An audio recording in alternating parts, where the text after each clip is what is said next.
I'm going to show you one more thing, something that could possibly happen at your race. I want to make sure you know how to handle it. If you see the little activity indicator here, and also it's over here on this side, if it starts flashing but you don't see any names at all appear in your results, then what has happened is you've programmed the tags to where it's for a specific race, but not for the one you're timing that day. And so with these tags, if you're handling a 5K and a 10K on the same day, I would recommend that you program the tags. There's an option where you can say this is for just the 5K or this is for just the 10K. And that way, if someone warming up for the 5K, in the middle of your 10K, if someone warming up for the 5K runs by your antennas, the system knows to ignore that tag.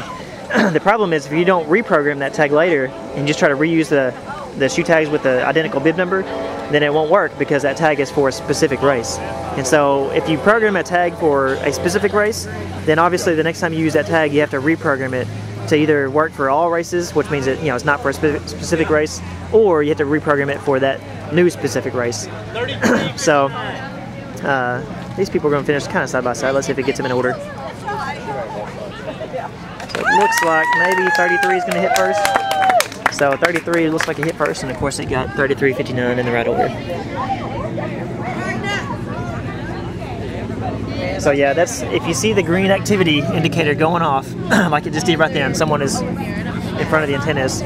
So anytime someone walks in front of the antennas, it'll show a little green indicator. But if you see that going off and you don't see names appearing, then that's what's happened is you've programmed the tags for a specific race, but not the one you're timing.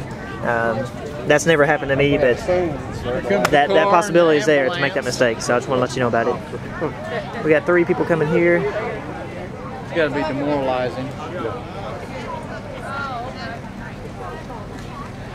And the last few are coming there off in the distance. We got ambulance and.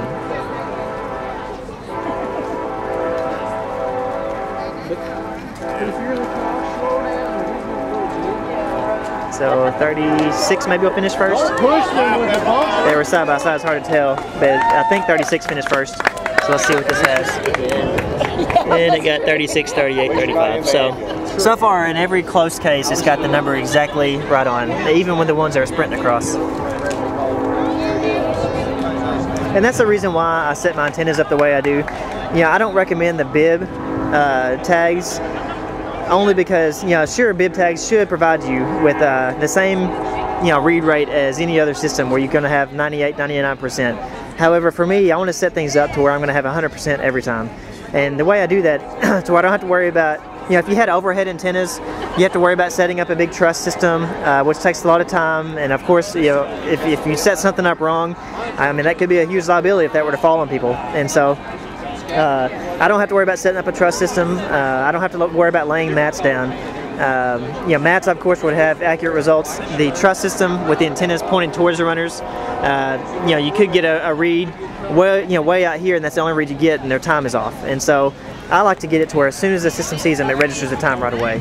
And so that's why I have my antennas set up to where they read directly across the finish line here, directly across the finish line there, and directly across the finish line there. You'll notice that I don't point my antennas all towards the finish.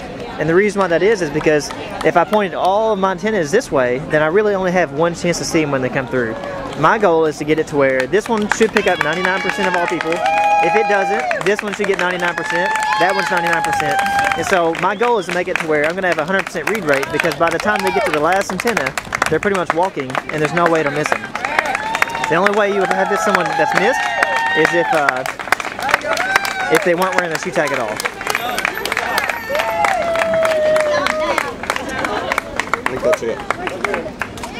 So we think that's the last. It should be the last person. I'm going to go and scroll through. So we've done a DNS on all the people, so we shouldn't have any names that don't have times. So even if the top car.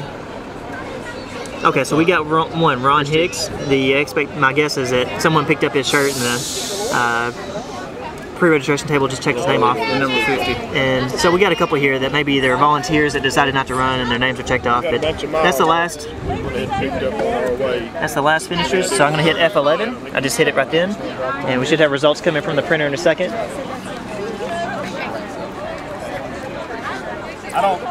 That was the last group, so.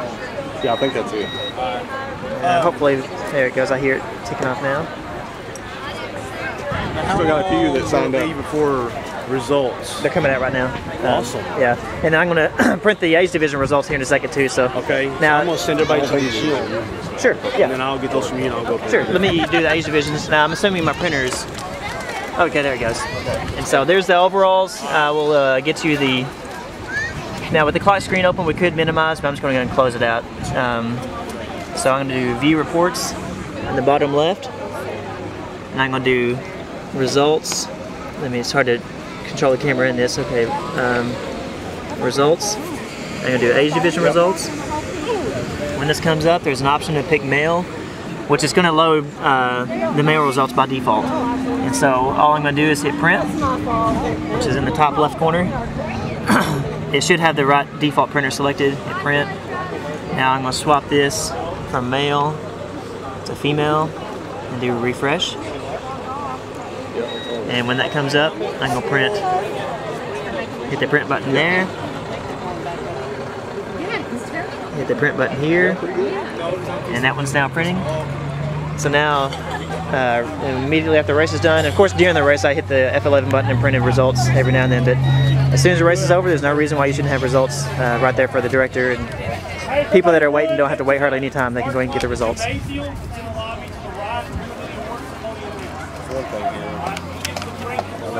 That 0 to 9 years old, that's not right. So someone That was that old got guy the that wrong date just of birth? crossed. Okay, so someone put the wrong date of birth in for him. Or, Pushing 70. yeah, so all we gotta do is figure out his age or date of birth and Okay. fix it and reprint it. Okay. So he's going to be in this division down here, 65 Yeah, dollars. so we just need to Yeah, figure the it out. smack over In fact, we can go and just put a default age in for him of, I'm pretty sure. how old do you think he is? 0 to 9. You said about 70. How old is he? About 70? Yeah. So we'll go ahead and just make him 70. I don't know his birthday. What's his name? Jerry McIntosh. So what we're going to do is find Macintosh, He's number What? 58. number 58.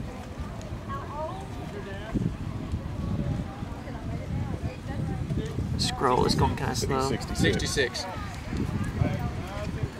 I'm sorry, he's 66? 66. So instead of doing the date of birth, I'm going to do age, and I'm going to do 66, and when I hit tab, it will automatically calculate the age for me. See, that'd be 1946. Yep, and so that's what it's got. Yeah, I think so. And so I'm going to hit save, and then when I do that, I can just reprint the Kyle. results. So let's, How old are you? How old are you? Yeah, 29. He got second. Uh-huh. He got second. I'll trash the mails and The Walker. Okay. Just age division results, yeah.